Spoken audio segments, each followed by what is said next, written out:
Hi, everyone. It's Lindsay Baker with Action Hour, and I have to tell you that my guest today is truly inspirational to me, and I am sure she will also be to you. She is a musician, performer, composer. She has been in two bands, and she currently is in a band called Lolita Dark. She's won awards. Her music style range is incredible. Her vocal range is incredible. She has performed in so many places. We're going to talk about it. And she recently became vegan and became an animal rights activist, as well as having been a human rights activist before. Welcome to the show, Rayko. Thank you Thank so you. much for being on today. Thank you so much for having me. It's an honor. It's an honor to have you. Let's just show people a little clip of you in action in your band. Princess Rayko defended me.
Wow, what a range. What an amazing performer you are. I was just blown away Thank when I you. watched just part of that.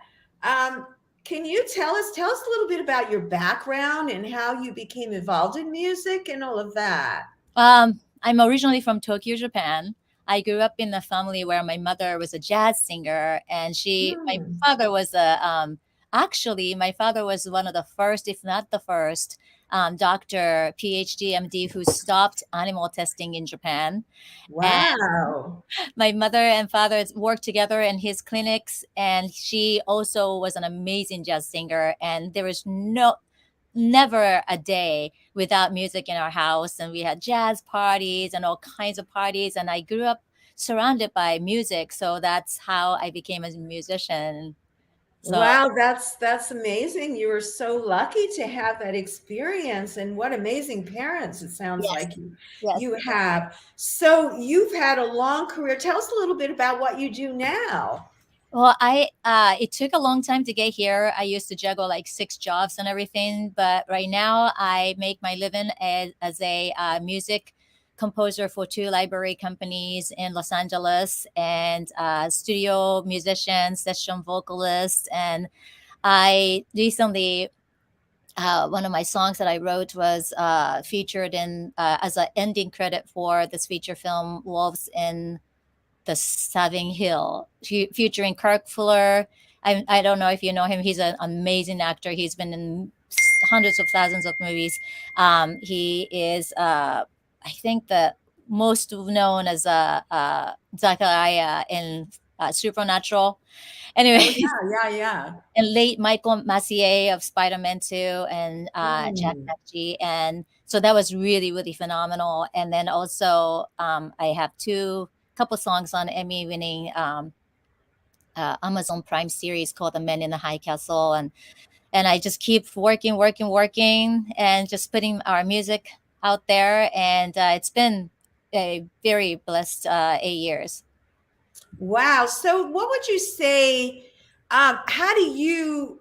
What would you say would be your most your favorite genre to perform or write? Like what is really you, and what is you're doing because you have doing it for work? What's is there a bridge between that for you? Because I know a lot of artists, work have to work commercially. They do stuff that maybe it wouldn't be their choice to do. So I was wondering if that's the case, or are you able to do everything, the type of music that you love doing all the Good time? question. Good question. My sister was like a musical encyclopedia. She used to listen to like from ABBA to Zappa, they call it A to Z. Wow. And so I kind of got familiarized with a lot of different genre growing up. So I do kind of write from ABBA to Zappa, classical, standard jazz, heavy metal, hip hop, R&B. The Wow. only genre that I have a little bit of a problem with is the country music. I did not grow up with country music, but I do crossover country music. But my favorite genre is maybe pop rock and pop. Pop Oh, rock and pop. So what you're doing now in your band? symphonic rock. I love Symphonic rock. So what yes. is that? Explain that a little bit more to people that may not know what that means. So symphonic rock. So I love classical music. That's another music that I grew up with, that I fell in love with. I got into classical piano since I was 4 or 5.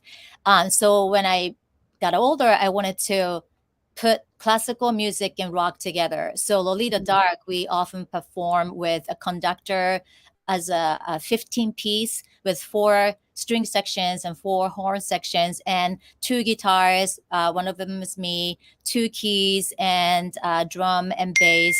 And that's so incorporating rock music with orchestra is symphonic rock, and Oh, it's just got it. phenomenal combination. Got it. And then is that acoustic symphonic music, or is that electrified or electronic? Well, it's the horn is definitely acoustic, but it's all mic'd, and violinist and a cello is definitely mic. But a lot of violinists, they have electric violin, so they use electric violin. Wow. Viola is mic, so it's like all mixture of all the greatest harmony all together. Wow.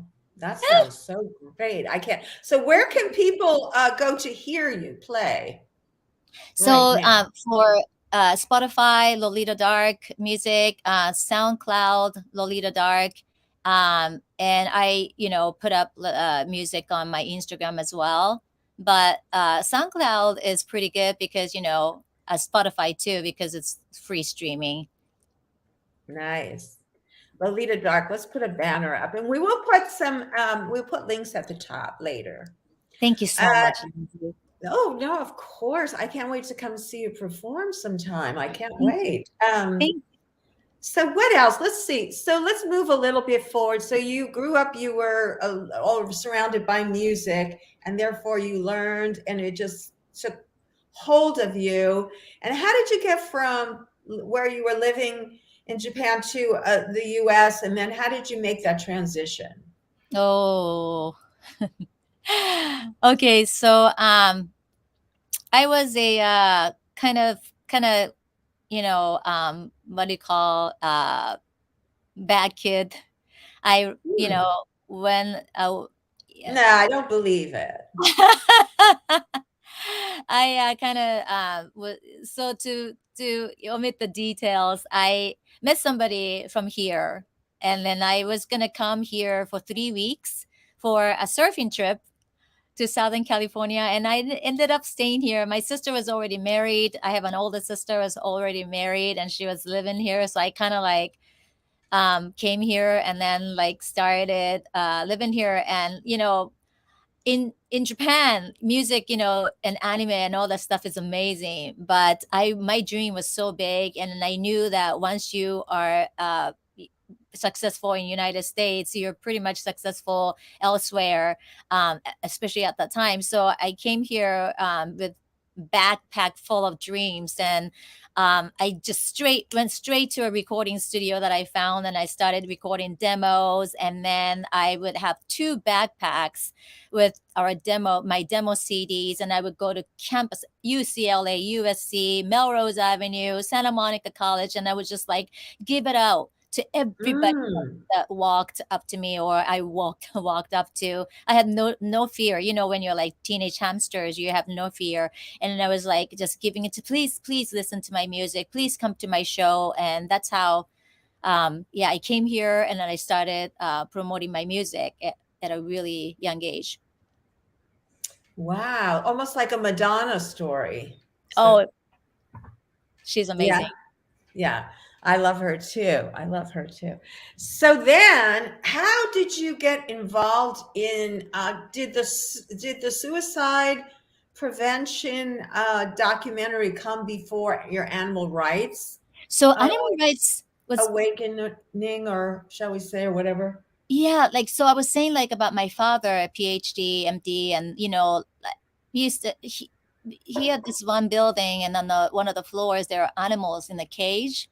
And my sister and I were always wondering why the animals hated us so much, like screaming, and then just like vicious. And I'm like, oh my gosh. And then you go to like uh like pet store back in the day, and then you see like all this like animals are loving. And then I didn't know, and I later found out because they're used for experiments. And that's when my sister was an animal rights activist for the longest time, and she was vegan for 21 years, and she inspired me a lot.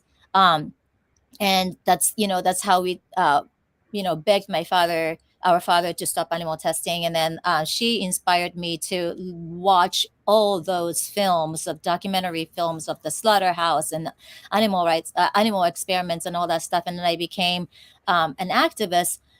Well, I still slowly started not being an activist, but slowly started getting really, really aware of what is going on. And about suicide prevention, I'm from the second biggest suicide rated country. Japan has Hmm. suicide forest. It's called Aokigahara. Let's wait on that just 1 minute. I want to go one step back, and then I want to get into that very deeply. Your sister talked your father into stopping animal testing. How did that happen, and what was the response? I mean, that's really difficult. Because aren't there laws that you have to do? Like, what was the pushback and all of that when that happened? My sister, if you meet her, she is very persistent, very determined. She's very black and white person. She started education is so important, and um, sh- she just pushed on it every day, begged and begged. And I was so young. Again, she's an older sister, and then I couldn't really get in. Remember, I don't really remember what broke my father, but it is really her sheer determination of her research and background and the facts, how 99.10 out of the drugs that tested on animals fails in human Hmm. anyway. And then those, like, Right. she gathered all those facts, and my father finally decided to start testing on himself. He was like a mad scientist, and he like drilled on his shin bones and like started like doing all this like Wow. insane testing on himself. And then later on he had started getting in volunteers, and he just completely stopped animal testing. And he Wow. realized that yeah, because my father used to tell us too that researchers, testing on animals is just make money. It's for money. Absolutely.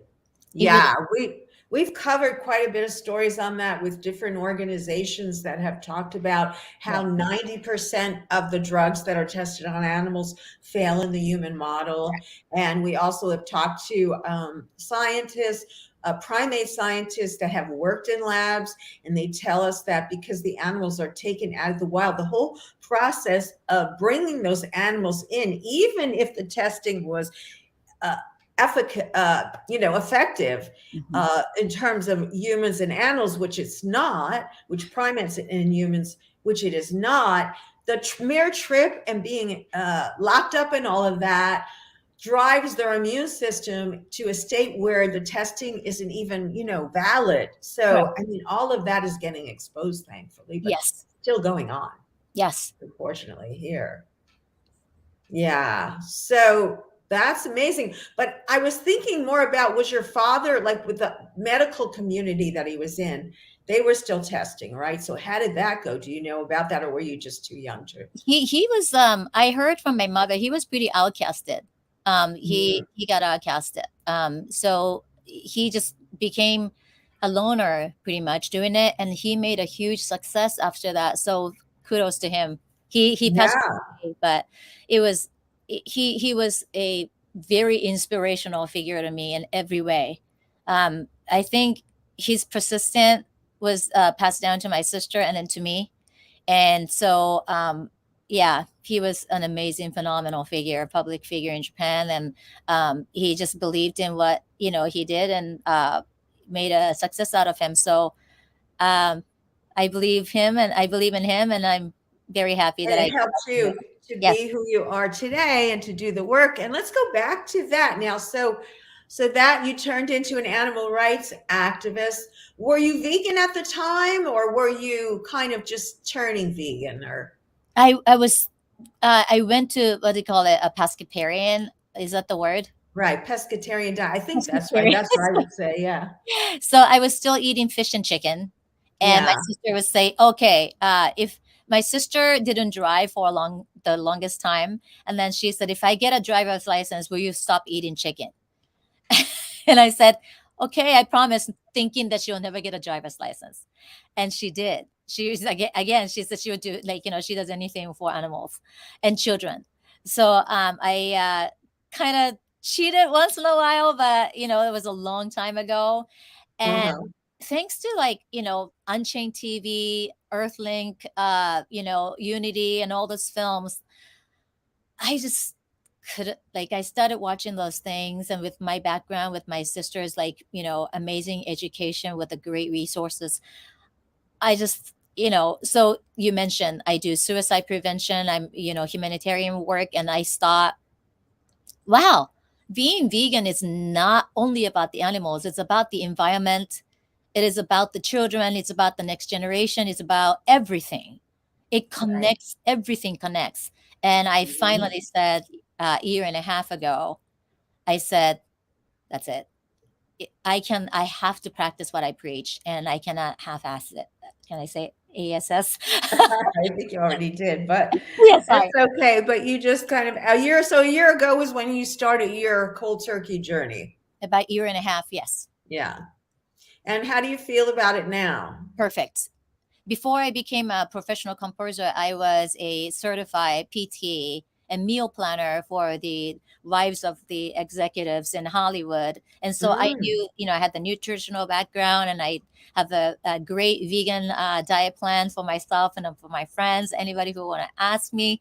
And I have never been happier, healthier, more energetic. And it's just so, and I just feel so at peace. And Yeah. I feel like I'm existing on this earth, especially as a certified tea master. I feel like I'm, like, in peace with nature, animals, and people. And it is just the greatest thing that I've done for myself and for my friends. Yes, I want to ask you a lot about the tea ceremony. Let's watch it, and then I want to know all about what the background is, the history, and the significance.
Okay, that was amazing. So tell us how you got involved. Tell us this all about it, if you would, because I think a lot of people are curious. So, my mother is a associate professor of Chado, which is the Japanese tea ceremony, and she got into Chado after her husband, my father, passed away, to just be in Zen, tranquil peace and harmony, and just be in solace of all that sadness and loneliness. And then she studied for a long time. She became associate professor, and I thought, what a an honorable thing to carry on her legacy and become a certified master and associate professor myself. She was, again, like, I talked about, I was a bad kid, and she sacrificed everything to save my life. The reason why I'm here today is because of her. I owe it all to her and God. And just, I wanted to do this for her. And so when she got diagnosed with stage 4 lung cancer, we we talked about it on her in her hospital room, that I am going to get her own tea room here so she can start teaching. I just wanted to give her the will to live, and Mhm. dopamine. And Wow. she 2 years later, we made the dream come true. She has her own tea room, and I was already studying under her for 10 years. And 2 more years, I became certified tea master myself last July 15th. And so she has students, and I have students, and then I perform at Rafi Lounge in Malibu and elsewhere. I've been very busy performing tea ceremony as well, and like Fudini Estate, and it's just been really amazing. And um, one thing about Zen is that we don't believe in killing anything intentionally. We may step on, like ants, spiders, once in a while, snails, but we don't believe in intentionally killing anything that's alive. So I think that, well, it does coexist with everything that I believe in. So Mhm. it's great.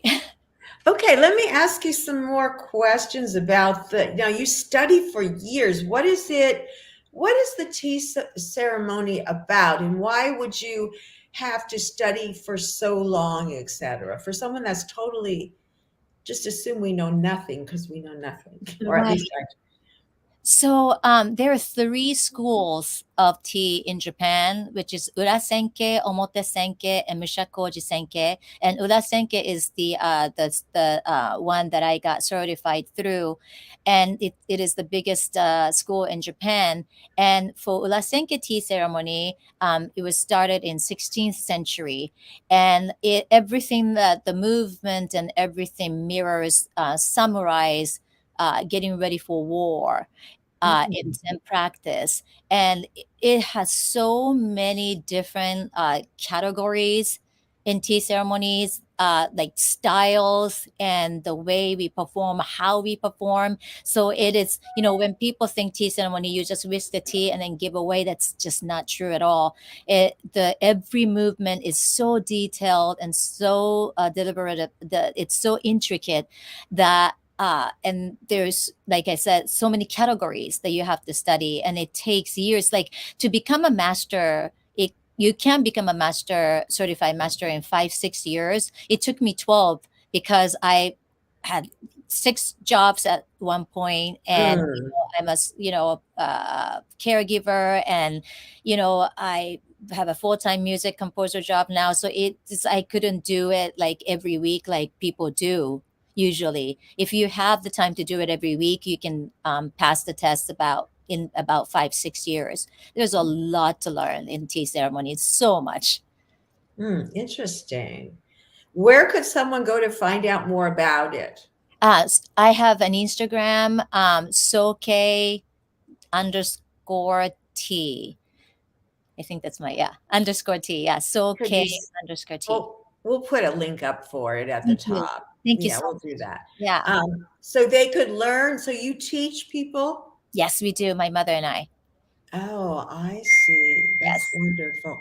Okay, well, I guess we can move forward a little bit. Now, you took that idea of the tea ceremony, and this is where it ties right into your activism, or right about the same, a good place to be, because we're almost a half hour in. Oh.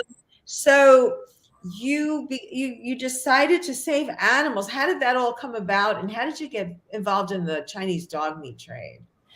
So I have a very good our mutual friend Sheena Gal.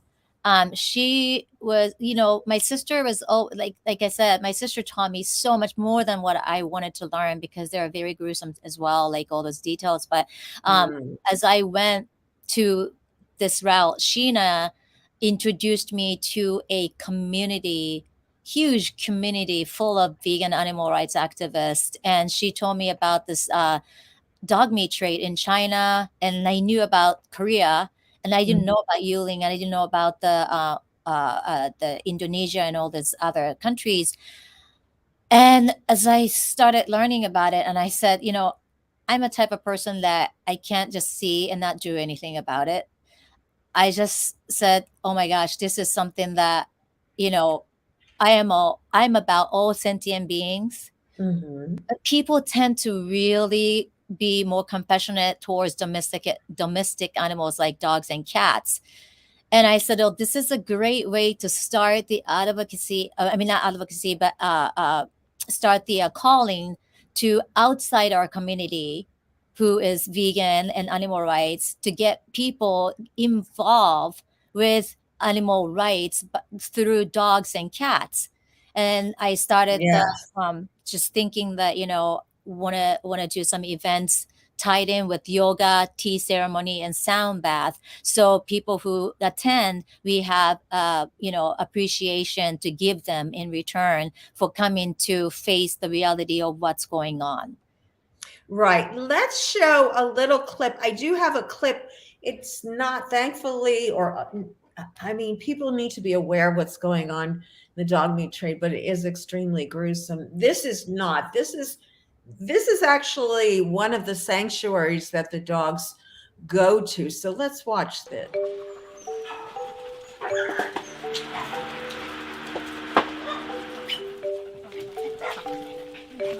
我叫李恒，我是湖北武汉人，从事审计方面的工作。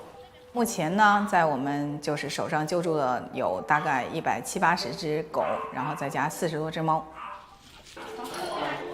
以前如果就是说只是救助个就是30-40只狗，那么我自己的收入足以应付他们的这所有费用，比如说吃的喝的，然后医疗费用，甚至包括他们一些出国费用。但是随着这些狗的数量的剧增因为特别是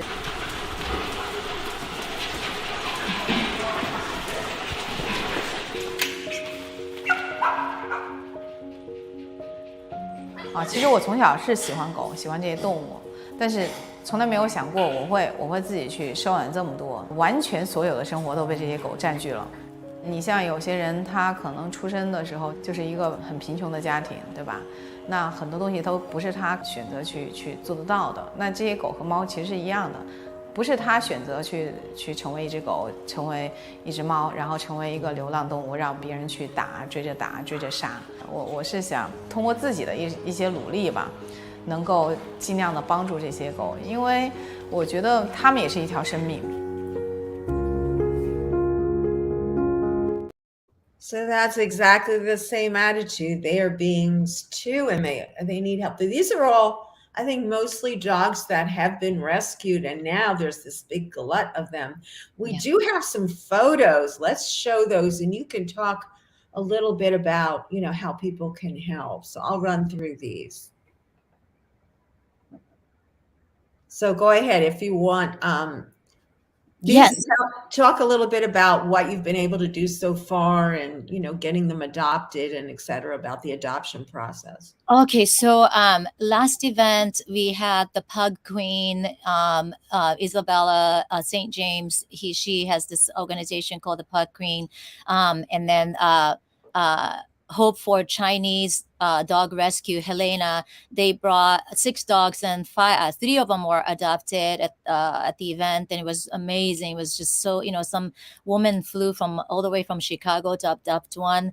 And Jade Ara of Montreal, she is the one who started yoga Yes. healing, and she's a phenomenal figure because she's a powerhouse. She started all this, and she actually will rescue of this, the dogs that you're looking at right now, and the Fida, who is the one who just saw the video of. She is doing everything like out of her pocket right now for all the Chinese dog meat trade dogs and the strays who are actually like picked up to be brought to the dog meat market. I mean, Yulin Dog Meat Festival is 7-day festivals and through June 21st for a week, but there's millions of dogs and cats are still slaughtered and eaten by humans in Southeast Asia, and we are just trying very hard to stop that. And Korea is introducing a new bill to ban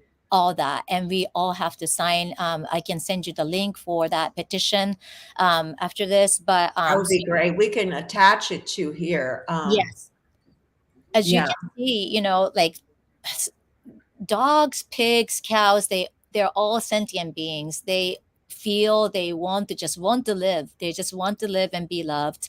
And every day I would advocate with all of you to be their voice, because they can't fend themselves otherwise. Would you want to just answer this comment here? Hi, Tom Vitzel. Thank you for coming on. So as far as please ask her, the dog meat trade became a thing. I believe it's been going on for centuries. Isn't that right? And it's not about famine. It's about, this is actually something people pay more money to get. Isn't that right? Yeah. So Yulin started in 2009. So it's definitely not a tradition. But, a lot of people, I get this from a lot of people, like from people in the rural area of Indonesia. Well, you guys eat pigs, you guys eat cows, we eat True. dogs, I mean, we don't, but majority of people Yeah. do. And so to them, it's the same. And until we really, like, I cannot tell them to stop eating dog meat if I was still eating animals. Exactly. I can tell them, it is very wrong to kill, especially like in Tomahawk in Indonesia. They have this like extreme market, and they do this thing called crispy dog. Like people from West, Europeans, Americans, they go there and pay top dollars to see the dogs torched alive. And it's oh my gosh, we don't want to get into that too much. Yeah. If we want to, so it's a little traumatic for people. It's really not. It's not right. I mean, horrible. Torturing animals, children. I mean, any living things, people. It's so wrong. Right. So we do want people to reach out if they're interested to help, and we hope you will help. You can contact Yoga Stops Yulin. If you want to contact Rayko, Instagram is Rayko Official, and her band is Lolita Dark. I do want to give a little plug for Unchained TV. Yes. You guys can download the app for free. It's an amazing network, and you want to learn about animal rights and what is going on in the world that the mainstream media will not cover, please check it out. My show is Action Hour. I'm on every Saturday, but it's on the streaming network. You can just go to Action Hour on Unchained TV and watch it for free. It's always free. So Rayko, I think we're going to have to start wrapping up soon, but there's a couple more things. I wanted to show another clip from your music for one thing. Take it out on me.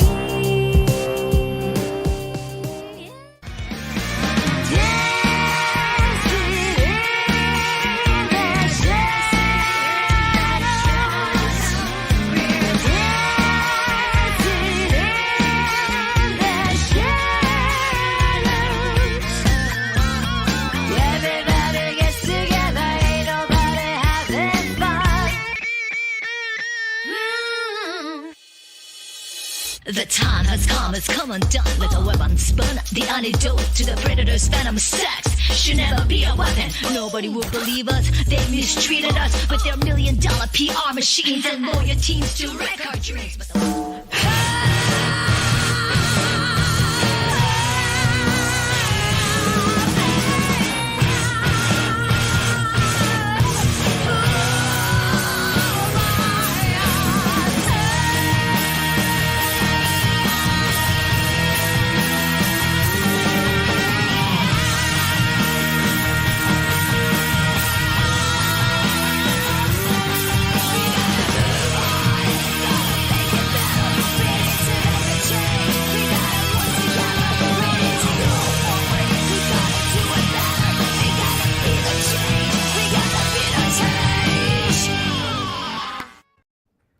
Wow, that's a great message. Thank you so much for that message. I was going to just ask you to talk about your activism and how to inspire people to use their God-given gifts as you do. But first, I just think one thing that we skipped over before we end, I wanted to cover was the suicide prevention documentary that you were involved in. Did you want to give a little insight into that for people? Do you care to share on that? Sure. I worked with the Kevin Hines, who jumped off the Golden Gate Bridge and lived. There are only 1% to 2% of survivors who jump off from the Golden Gate, and I would really, really encourage you to go to see Kevin Hines' story on Instagram. He has so many encouraging messages for whoever are contemplating on suicide, because suicide is not the answer. As I said, I am from Tokyo, Japan. Suicide is pretty normal. In Japan, it's really sad. Why? Why do you think? What's the big cause there? Peer pressure. I think it's peer pressure. It's just it's very, especially, it's really hard to live in a society where everybody is so competitive, and it's a small country with a large, very large population, and we don't have a homeless problem, but so everybody has jobs, but it's hard to get through Japanese college and to get a job there, and it's just suppressed. Some people are very suppressed and very pressured, and I don't know. There's a forest called Aokigahara underneath the Fuji Mountain that everybody goes to, with backpacks. They just literally pack them, backpacks to go inside because it's such a thick forest and you get lost and there's no way out. And hundreds of people are, still committing suicide in that forest in Japan. So they go into the park and it's a forest. Oh, I'm sorry. I meant to say forest, and they end their life. Yeah. Oh. Yeah. Wow. So they go there because it's hard to track them. And plus, you get lost. Nothing works there. It's such a thick, dense forest, and the therapy and counseling and stuff like that were very outdated in Japan. Like if you are kind of seeking help, or going through trauma like bullying or all that stuff, you kind of have to deal with it on your own. Like if you go see a therapist, you're like considered crazy, and the society is pretty harsh, so Japan is a beautiful country, but it's very whatchamacallit, like you don't very, like, they care about what people think of you, and you can't really talk about your problems. So it's getting better now. It's getting a lot better now. Even like animal rights groups are everywhere in Japan now. It's just society is changing finally. So it's great. But before it was just, very hard to seek help. And so thus, those suicide forests still exist. And then still people are going there and, because the mindset of the historical, pattern of Japanese citizens. I see. So how were you involved with the documentary? So my co-writer, who owned one of our library companies, he executively produced. It was like him and I got together with the former UCLA suicide specialist, Dr. Mark Goldstein. We put our heads together and then say, there's something that we can definitely do. And so we got Kevin Hines involved, and I wrote the theme song for the documentary, and it got picked up by Amazon Prime. And so Wow. we just, Congratulations. thank you. It is very conversational piece. It's like really easy to watch. It's free for well, actually you can go to YouTube and watch, some of the stuff for free, and maybe all of the stuff for free. And but the whole thing you can go to Amazon Prime. But it's just so much information, especially coming from somebody who jumped off the Golden Gate Bridge and lived. It is very powerful. It's a very powerful documentary. Wow, that would be an amazing story to hear. Yes. Well, you've been involved in so many projects. We're just about out of time. What are you up to next, and what would you like our audience to know Well, that we haven't covered? on the right, fun note, I'm performing with another vegan, amazing advocate, Annalisa Dunker, who has a music, the group called Inanna Music. Her and Sheena Gal and I are going to be performing at this event, Labyrinth. It's a masquerade event. It's a huge event at Belmont Hotel in downtown LA on August Wow. 18th and 19th.